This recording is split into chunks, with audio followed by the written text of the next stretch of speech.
is Identity at the Center. Welcome to the Identity at the Center podcast. I'm Jeff, and that's Jim. Hey, Jim. Hey, Jeff. How are you? Not so bad. Yourself? Fantastic. Authenticate 2025. Here we are. Mm-hmm. We got a great guest to start things off today. So why don't we jump right into it? Yeah, we've got a sponsored episode today. So we're joined by Bojan Simic from HYPR. We're going to get to him in a second. But if you want to find out more about what they got going on, you can go to hypr.com/IDAC. That's HYPR.com/IDAC. And just make it clear, right? This is a sponsored episode. We do these from time to time to have really smart people come on, tell us about sort of what they're doing in the space and learn more about it. But yeah, let's jump right into it. So welcome to the show, Bojan. Thanks for having me, guys. Yeah, so here we are at Authenticate. You've got the lovely passkey background, right? We sacrificed that for our guests. Want to make sure that you look good. Tell us a little bit about your background. So I think it's the first time we've had an opportunity to actually meet and talk. I feel like we've been on phone calls probably in the past, but how did you get into the world of identity? Did it choose you, or did you choose it? I stumbled into it. I started out as a software engineer. That's what I went to school for. And I was a mediocre software engineer at best, I would say. But I wrote a piece of software once for a large client in Cincinnati, Ohio. I will not say who. And 3 months later, that product got breached.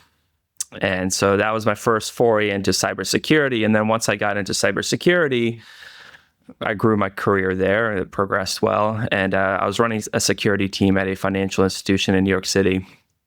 And I was like, why is every bad thing that happens here due to an identity-related thing? And so I figured, I should jump headfirst into that. So when we had an opportunity to start this company, that was my first official foray into identity and the vast complexity that it entails.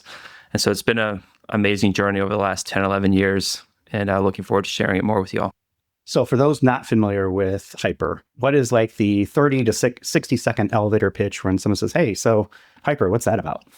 Yeah, look, we believe that users want fast, consistent, and secure identity controls, right? Not relevant to what specific identity provider they have or whatever else. People just want fast, secure, consistent authentication, identity verification, baseline security controls that any user can understand and implement at scale.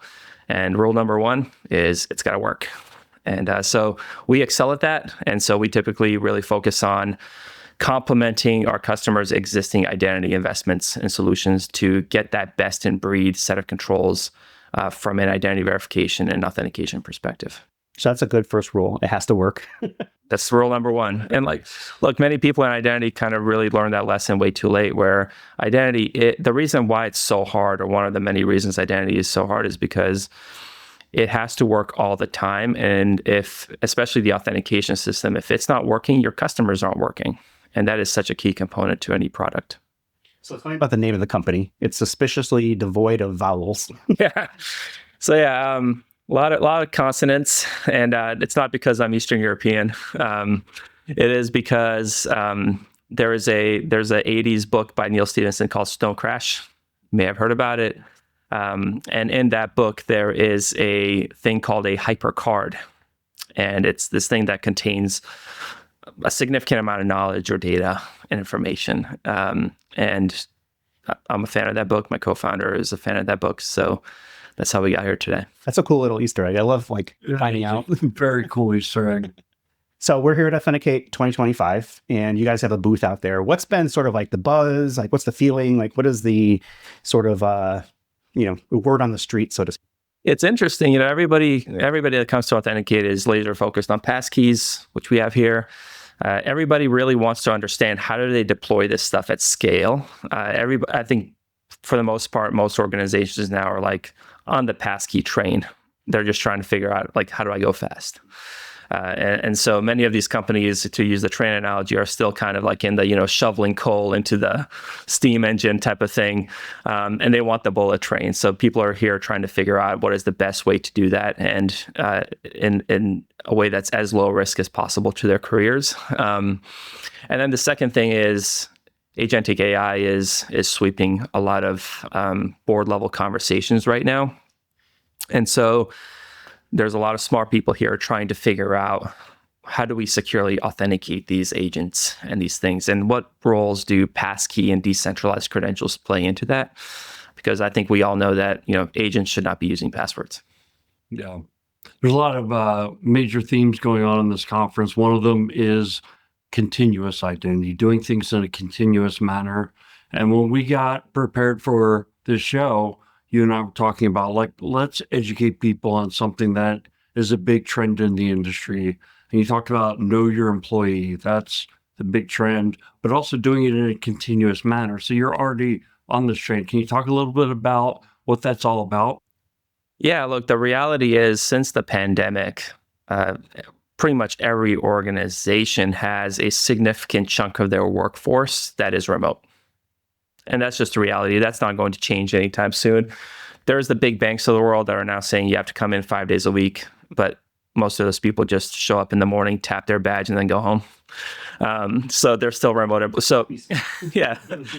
So it's becoming increasingly important to continuously verify individuals. And this is particularly important on the enterprise side, where you have so many different personas working at any given organization. So if you have a 10,000 person company, you got a couple thousand contractors, you have 3,000 or 4,000 people who work remote, you have individuals who are frontline workers, and you have to figure out, like, what is the identity story across all those personas, and that's not always easy. So being able to continuously verify people, both from a credential and authentication perspective, as well as an identity verification perspective, is critical, because we've seen recently a lot of instances where individuals are outsourcing their jobs. So if you go on Reddit, there's a overemployed subreddit, right, where people are like talking about how they're juggling 3, 4, 5 different jobs at a time.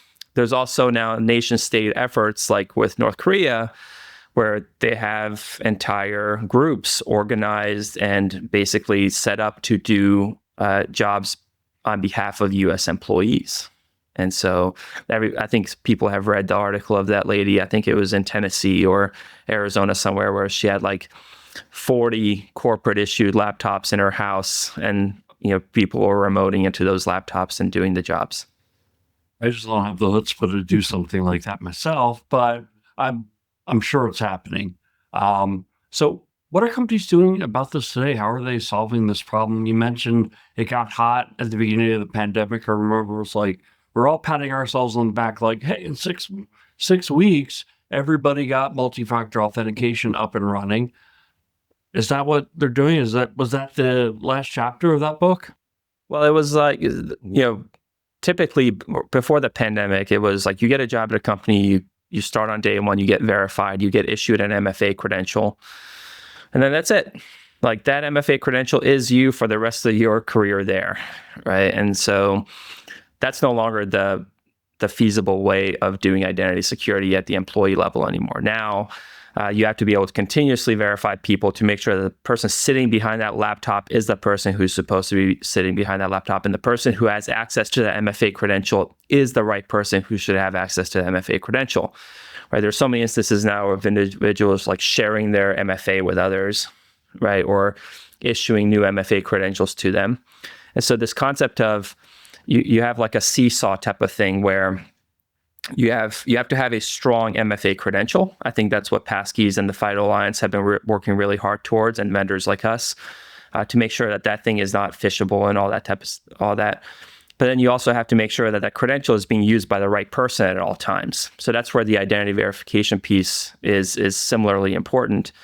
And so now what we're seeing companies starting to do is things like, hey, if you're a contractor or a remote employee at our company, you have to go through identity verification, at certain increments every 3 months, 6 months, or maybe if the level of risk justifies it. And this is the exciting part for me, because we're finally starting to see the convergence of identity and security. When we started HYPR 10 years ago, I would ask the identity teams, like, where do you report into? And only about 10% of the time would they say they report into security. Now it's like more than half the time. So it's really fascinating to see how that's evolving. Yeah, I definitely want to jump into that. One of the things that comes to mind is this kind of saying that's become popular, which is hackers don't break in, they log in. But it's so true when you're talking about something like this, right? And I also think of the scatter spider example that happened recently where it's like the same old stuff, call the help desk and social engineer your way in. I mean, is that why this old paradigm is failing? Yeah, it's so dirt simple too. A couple of the big casinos had breaches related to scattered spider recently, and I had an opportunity to listen to one of those phone calls. It was nothing sophisticated, right? It was like, hey, this is Bill. I can't log in. Help me out here. And the hackers don't have to be extremely smart, right? The way that they do these things is pretty simple. So they call up the help desk. They say, hey, it's Jeff. I forgot my password, or I'm locked out. And they say, okay, Jeff, what's your manager's name and the date that you started? And the hacker's like, oh, damn, I don't know. So they hang up. Then they call up Jeff and they're like, hey, Jeff, this is your IT team. We're just doing a routine audit of your security questions. Can you confirm with me the date that you started and your manager's name? You're like, sure, here you go. Hang up, call up the help desk, answer the questions, get access to the account. That is the level of sophistication here. It is not some 0-day Stuxnet like crazy thing here. Like this is like a teenager can execute it. But what's changed in the last couple of years in particular, these attacks are scalable at a level like never heard before. So I was talking to a chief security officer of a large Japanese bank, and he said, I never had to worry about social engineering and scattered spider at my help desk because most hackers speak Chinese, English, Russian. They don't speak Japanese. It's like, but now with AI, they speak fluent Japanese and my help desk can't tell the difference. Mm. So all these companies that are in Latin America, certain countries in Asia, Europe, where hackers typically don't speak those languages because it wasn't necessarily profitable. Now it's open season. It's crazy. It's like the hack is fundamentally simple. Mm-hmm. The answer, though, is you've got to throw some technology at it, right? It's not just, oh, we're going to change our help desk process. You do need some technology behind it. But I think there's also, it's not just that, the defenders are throwing technology at it. The offenders, the attackers, are also throwing technology at it. So the language one is interesting because, it used to be the, Nigerian prince with the poorly worded email. Now it's a well-crafted AI generated thing. There's things for voice now. There's even things for voice that will remove an accent from somebody. Yeah. So, if I have, a thick accent in one language, I can in real time speak my normal cadence, whatever language I'm speaking, and have it be in real time translated into the appropriate language and get rid of all that. I've posted videos on LinkedIn of me speaking Japanese. I don't speak Japanese. And I've sent it to my friends who are Japanese, and they're like, yeah, you sound like you're from here. Perfect. Yeah. Maybe that's a spoiler we can put in here and just make this entire thing in Japanese. Right, yes. Okay, so who's on the hook when something like this happens? I mean, in other words, it seems like it's more than just an information security problem, right? Yeah, it's fascinating. So if we break it down into a couple of areas, if somebody bypasses MFA, it's typically the security team's problem, right? But if somebody calls up the help desk and tricks them into issuing a new credential, all of a sudden that's IT's problem, right? And then if a company interviews an individual and then the person who shows up and is onboarded on the first day is not the person they interviewed, for some reason that's HR's problem. So there's this finger pointing, not just in terms of who has to deal with it, but who has to pay to fix it. And so this is where identity is more complicated than ever, because now you have to have the ability to reach across the aisle and really work with other key stakeholders within your organization to drive this change more than ever. And that's always been the hardest part of identity. And that's why CISOs are so scared of identity. Everybody talks about zero trust and the 5 pillars of zero trust, but conveniently all the CISOs tend to ignore the identity one as much as they possibly can until it hits them where it hurts. Well, identity at the center. Hello. The pay thing is interesting, Angle, because at the end of the day, the company pays. And so you don't want to be in a position where it's like, well, who's paying for the security, right? Is it HR? Is it IT? Is it IT security? Is it a compliance thing? At the end of the day, someone's paying, and guess what? It's going to be the macro company. So how do you articulate that with people that are out there saying, well, it's not my problem, that's your problem? No. It's our problem. We need to fix this issue.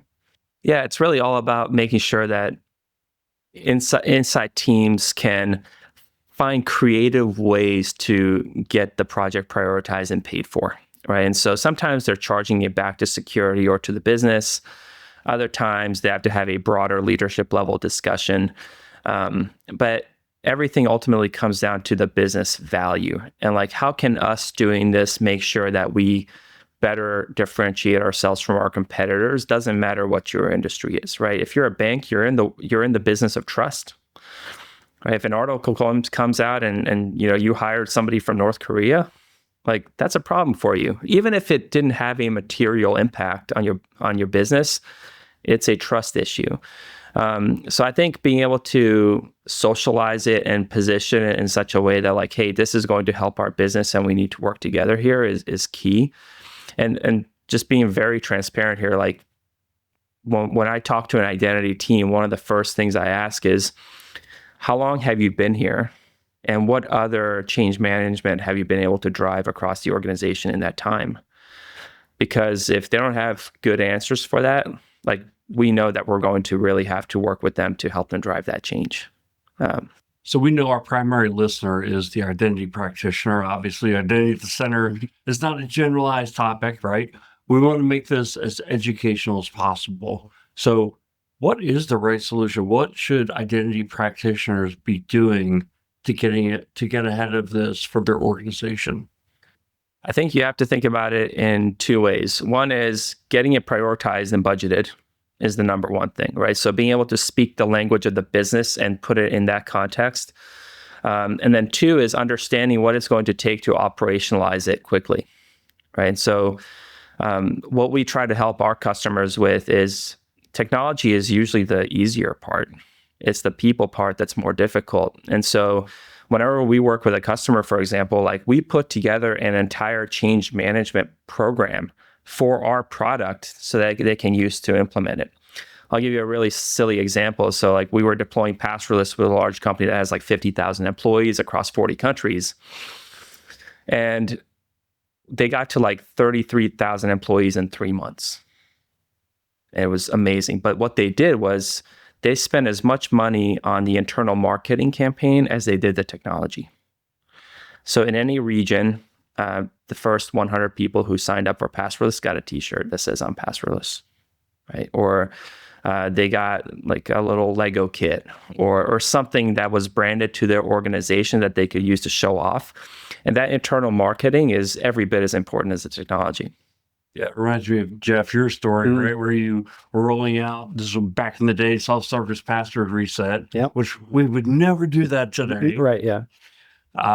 Give away an iPad. Give away an iPad, right? $400 that we spent on iPad drove way more like self-service enrollments. And I like the idea of making it like exclusive, right? So maybe it's like a limited time offer, like the first 100 get something. And when that thing is gone, it's gone. So you create like artificial demand, right, for the thing. Now, the thing has to be cool. I don't know if a t-shirt would get it for me, Bojan, sorry. But, a Lego or something that's like, very unique would be very cool. I like that. Yeah, what this customer did, they gave the country manager, because they were in 40 countries, they gave the country manager an iPad or a drone when they got to like 90% adoption.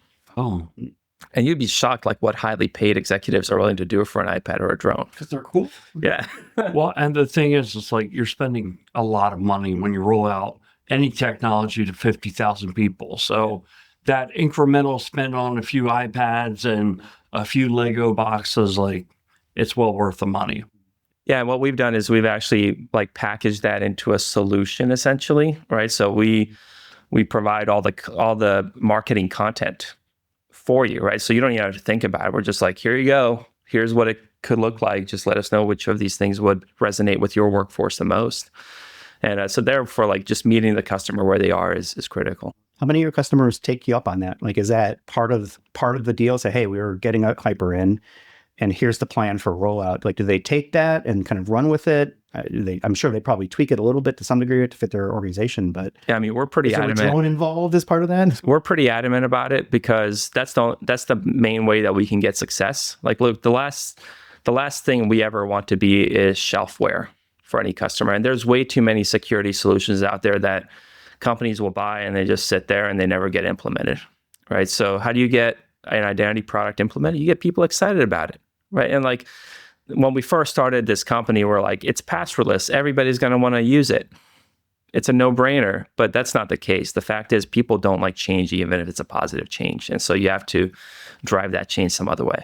Yeah, that's a great point. So I think the other thing is like identity practitioners are kind of wired to bring people together. I mean, it's one of the few technologies I think in the enterprise where it's like you touch so much of the business, even though you're doing like IT security.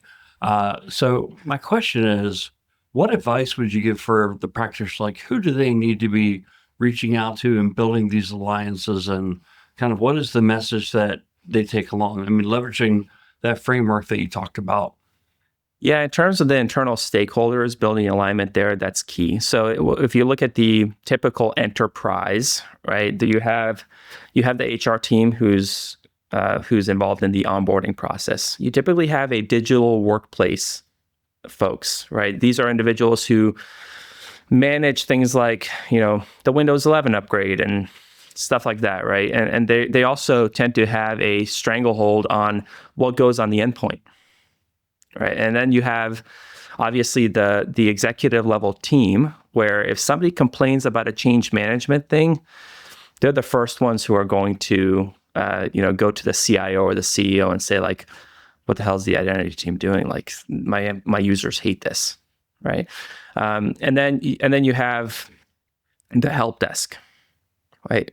Because if people have trouble with the technology, they're going to pick up the phone and call the help desk. And if the help desk is not fully prepared to handle that request, that's going to come your way really fast, and it's not going to be pretty. So building that consensus within your organization of the individuals that are going to need to be a part of this, and starting early.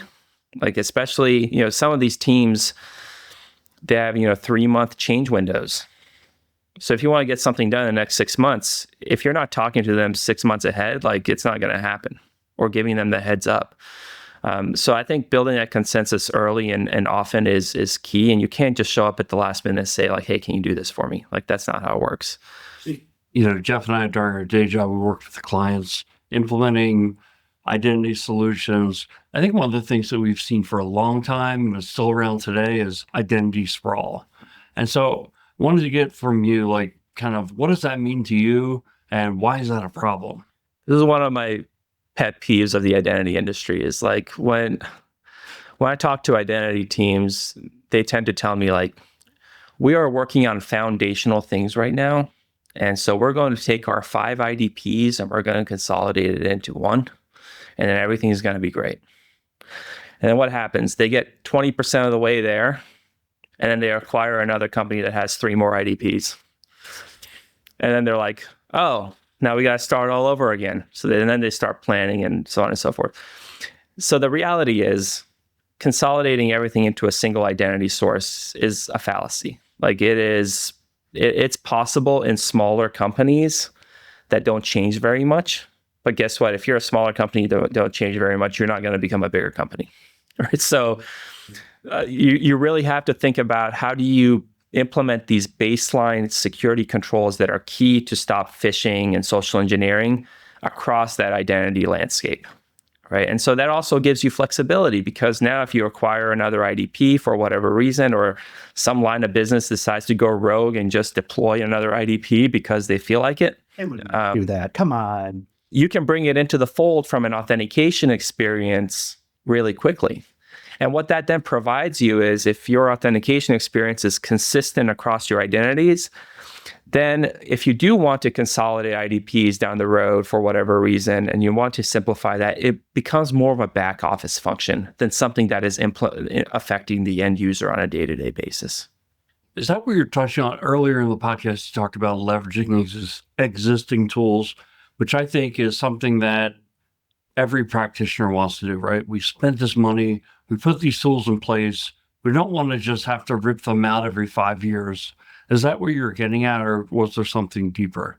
That's exactly it. And then there's an additional part of it, right? Which is, I talk to identity and security teams, and sometimes they'll say, if I could take the worst authentication experience in my company and just make it consistent across all my users, it would be way better than what we have now. Because the consistency is so important. And then 2 is being able to leverage existing investments. So you know what? If you're an identity practitioner inside your company, you know what security people really like to hear? They like it when you go to them, you say, hey, you guys just spent millions of dollars on CrowdStrike. This identity thing I'm doing over here can talk to CrowdStrike really well. And I can actually take the data from the tool that you just spent a lot of money and put your career on the line investing in, and I can get you more value from it. That's the language that security teams speak, and that's what they like to hear instead of coming in and saying, here's what we're going to do, and here's how it's going to impose this change management, and here's like what you have to do in order to make my project work. All right, so it's a give and take. So let me flip that. I think a lot of people, it resonates, right, to say, okay, let's get the most we can out of the tools we have. But at some point, those tools are not good enough anymore. How do you know when that is the case? Like, when is it time to move on and say, okay, we got X number of years out of this thing, and it's time to move on? Like, how do you have that conversation? How do you recognize that?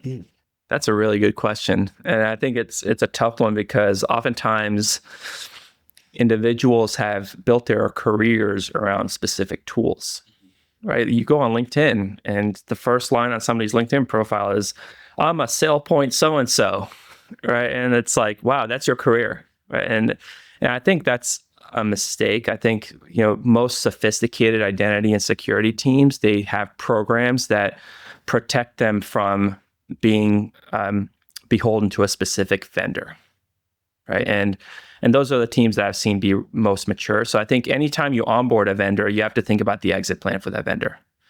And is that exit plan a month, a year, or 3 years? Because depending on what you have, it could be really, really long. Like most financial institutions still run on RACF. You're not moving off of that anytime soon. So I think for identity especially, it's the same because identity is the perimeter, as we like to say. And so it's something that people interact with. So I think if you have an existing vendor, you need to have an exit plan for that vendor. If you don't, put one together. And 2 is, look, any vendor relationship is key. And it's about trust at the end of the day. So do they do the thing that they say they're going to do? If they say they're going to have a specific feature that you requested in 3 months or 6 months and they don't deliver for 2 years, like writings on the wall there that like the thing that they're doing, the thing that you need is not their priority. And you should think about that. At the same time, like how resilient are your vendors? Third-party risk is probably the biggest area of risk growth in the industry right now, where most vendors don't have the security that the bank that's buying that vendor does, right? So how do you make sure that your vendors have the third-party risk controls in place that they need to? Otherwise, if they're not taking it seriously, like it's a non-starter. We talked a little bit earlier about identity verification. I feel like this is one of the areas that, from a technology perspective, is the most different from 5-10 years ago, where it's now document-based verification technology tools. I want to get to how prevalent should they be, or will they be in the enterprise? But before that, I just wanted to give a recognition that, we're at the Authenticate conference, and obviously it's like passkeys are the number one thing, but you wonder, okay, where is FIDO? The FIDO standard is going to take things in the future. FIDO Alliance is going to take things in the future. And we had Nishant, their CTO, on a few episodes ago, and he talked about identity verification. It's like having a verified identity and then doing authentication in a strong way. It's like now you're talking about the Holy Grail. Yeah, look, to tackle that, like if you look at most enterprises right now, identity verification means KBA. It's just what street did you grow up on and what's your manager's name? And I think we all know that that's not acceptable anymore. Right now, on the consumer side of things, identity verification has been much more mature recently, especially since the pandemic started, where if you're signing up for an Uber account or something now, or a Lime scooter app, like you have to scan your driver's license or a document, right? And so the issue is the document verification piece for identity verification doesn't really translate as much to the workforce. Like you need more flexibility because you have employees all over the world. You have employees who don't have driver's licenses, or things like that, where they can reliably use that as a source of proving themselves. Additionally, in order to prove somebody's identity, well, if you look at the average enterprise, where's that person's information actually stored that you need to verify? Some of it is in Workday, their human capital management system. Some of it is in their IDPs, right? Some of it is in their HR and healthcare systems. So when you're proving an employee's identity, you have to be able to go into all those things, pull it down, and then use that information to verify them. So you have to have a lot more flexibility and orchestration in the way that you're verifying employees' identities. And that's where we've really seen a good product market fit, to the point where now our customers are regularly verifying employees at scale. Yeah, it seems like there's a certain level of friction involved with verification. I think in some use cases, absolutely necessary. But, I feel like in the enterprise, the ability to insert friction into the process would be a lot higher, but it seems like there's a resistance there. What's your philosophy in terms of like inserting friction into the process?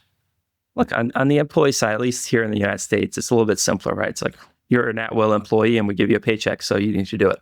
Like that's the mentality of a lot of companies. But when you look at international organizations, it varies.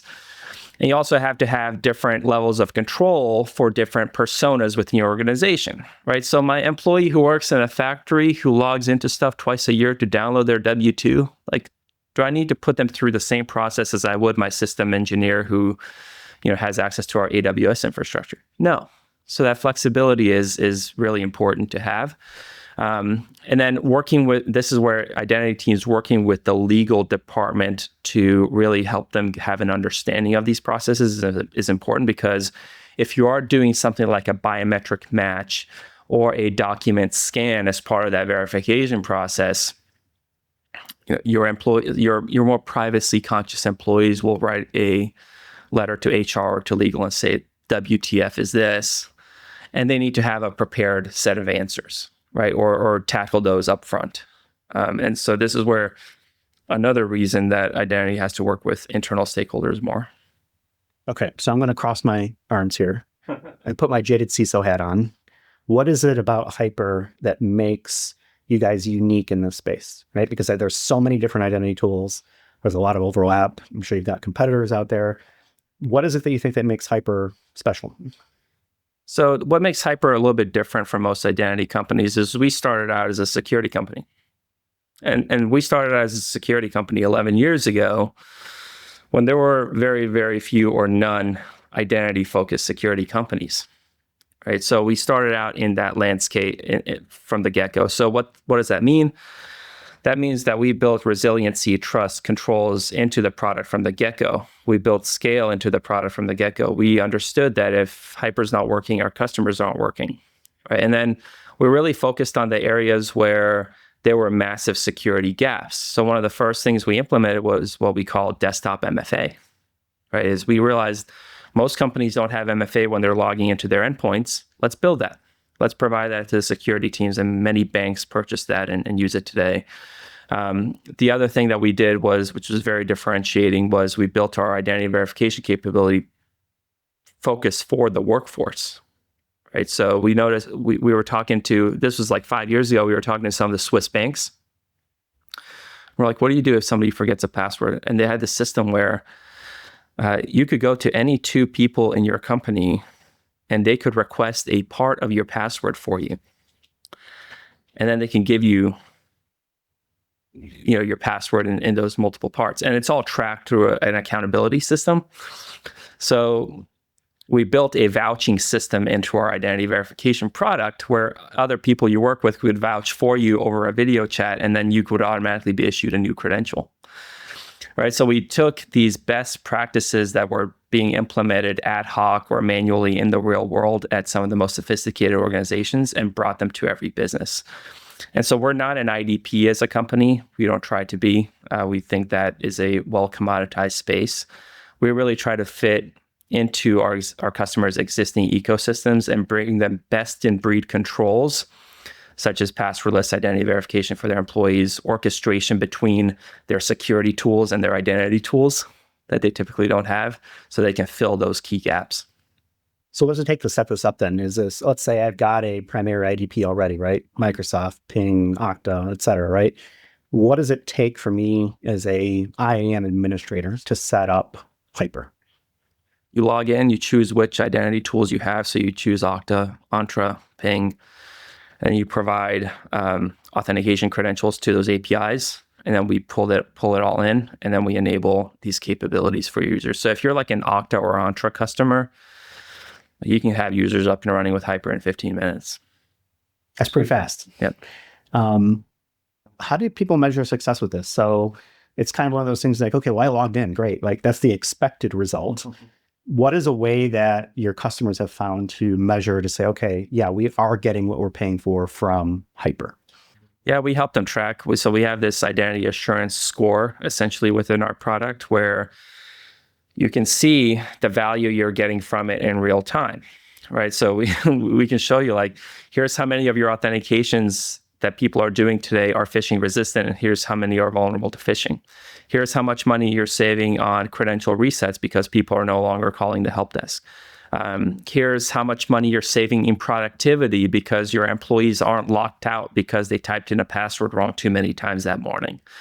So having these hard metrics that people can like share with their broader business is key, because that's how ultimately they justify the investment. And look, we like to start with our customers smaller. So we're like, let us prove our value to you, and then we'll grow together. So you mentioned a few things to me that I just jotted notes down as we were preparing. And one that jumped off the page to me was never leave user stranded. I thought that was so cool. What does it mean? So picture this, you're on vacation with your family, right? And you lose your phone. And your phone has your MFA on it. And just, you really need to take care of an email or send some report. And you're like, oh man, I can't get in. So you don't have your phone, you have your laptop, but you need MFA to access things. What do? Right? And so you call up the help desk and you say, hey, I know we have corporate issued phones, but my wife has her phone. Can I get the MFA on her phone? And I said, no, you can't do that. And so employees have to go through so many hoops to prove that they are who they say they are. And lots of times they don't have the things available to them to prove that.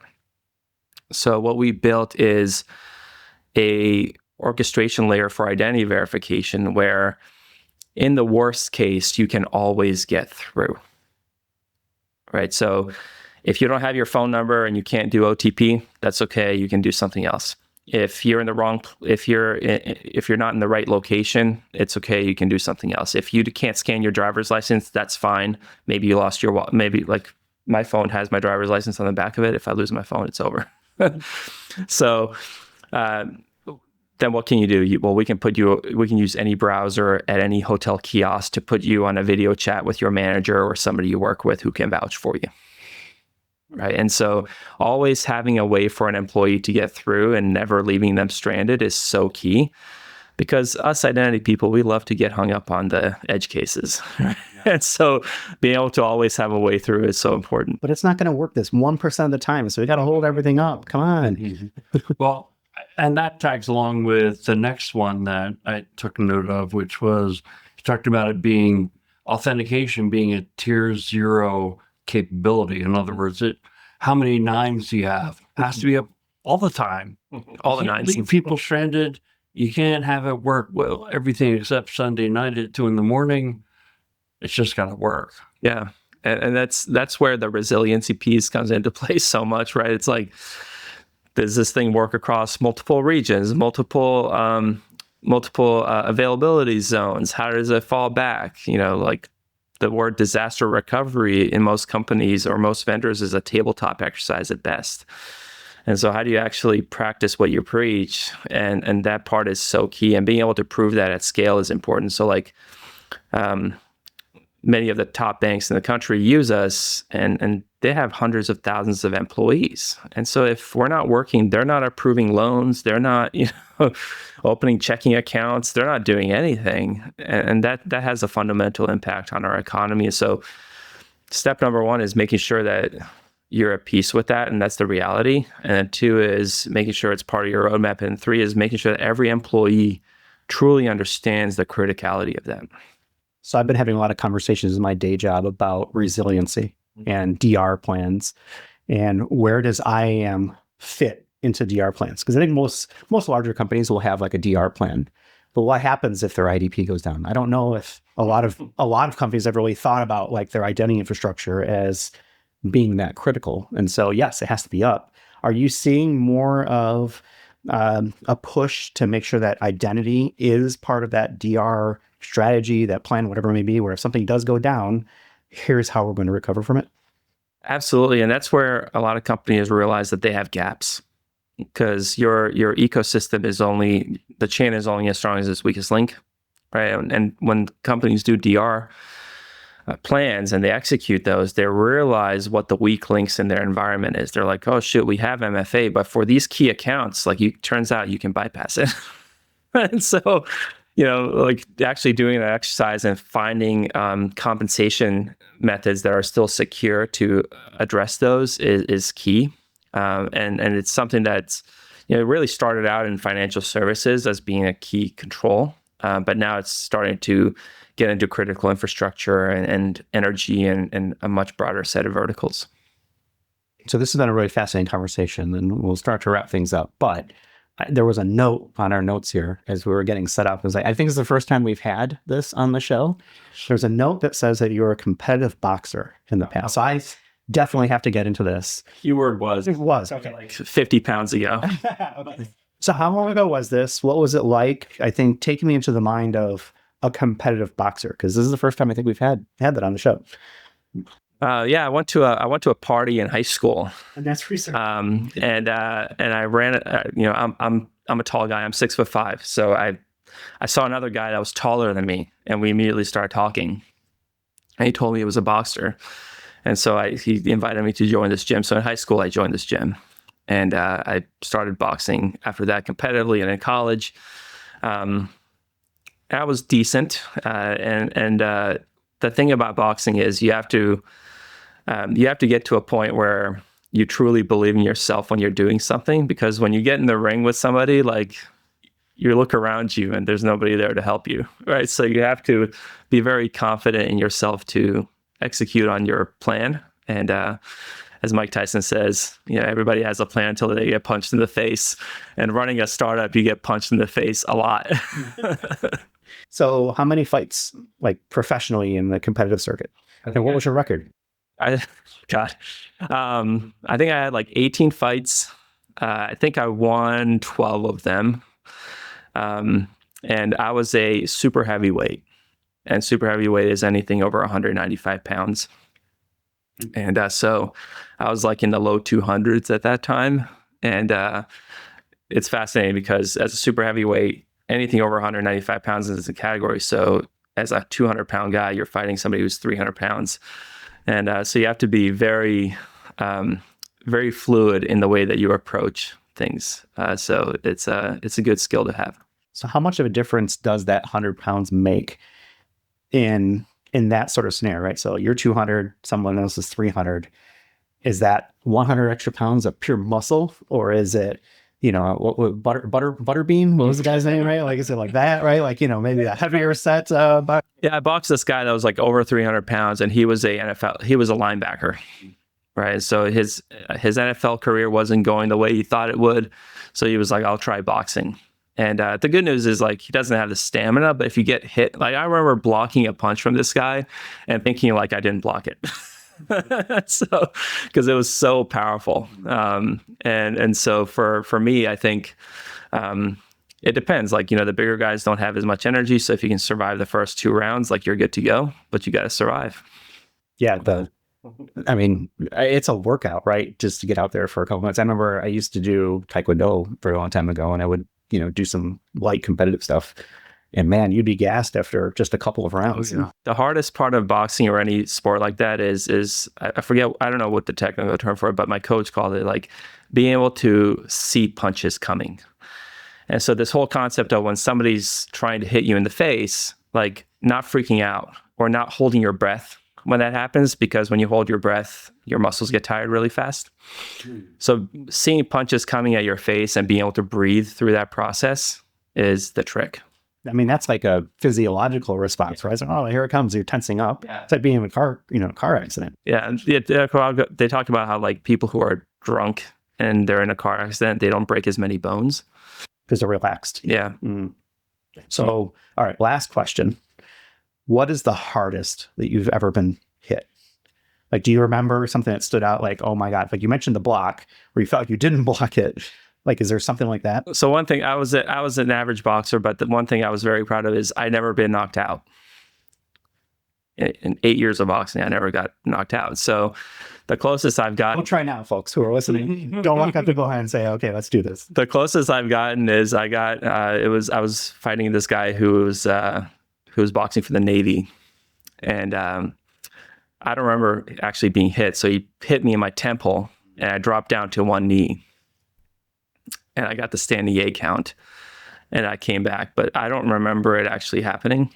I just remember my coach being like, yeah, you got knocked down but you didn't like fall over. So you're just like stunned, I guess. I mean, yeah, just like but I finished the fight. Temporary so amnesia. So you're also married with kids. Yeah. So was the boxing career, was there overlap? Because I know that most wives would be like, done. This is not happening. Go be a CEO of a technology company if you want. Yeah, look, I realized a while ago that I was not cut out to be a professional boxer for the long term. And, I knew it because like I had already had a career in software development and a degree in computer science and a job after college. And I was still trying to box. And I was just like, I'm just not in the right headspace for this. And so I had to, plus my boss got tired of me showing up to meetings with my face all busted up. Like a fight club, like what's going on here? Oh, that's great. Well, thanks for being here, spending the time with us today. That story at the end was probably worth the price of admission. I'd encourage everybody to go out to the website hyper.com. That's HYPR.com/IDAC. There's going to be some unique stuff out there. So make sure you hit that URL specifically. And anything else, Jeff? No, man, you were here taking it away. It was great. You mentioned the website, idacpodcast.com. And our YouTube channel, yep. idacpodcast.tv. Yeah, like and subscribe, and that helps us get great guests like Bojan. So thanks for being here, being part of this. And we'll go ahead and wrap it up for this week. Thanks. You guys for having me. Yeah, thanks for being part of this. Thanks for watching and or listening. And we'll talk with you all in the next one. You've been listening to Identity at the Center. We hope you've enjoyed the show. Make sure to like, rate, and review. And we'll be back soon. But in the meantime, hit the website at identityatthecenter.com. See you next time on Identity at the Center.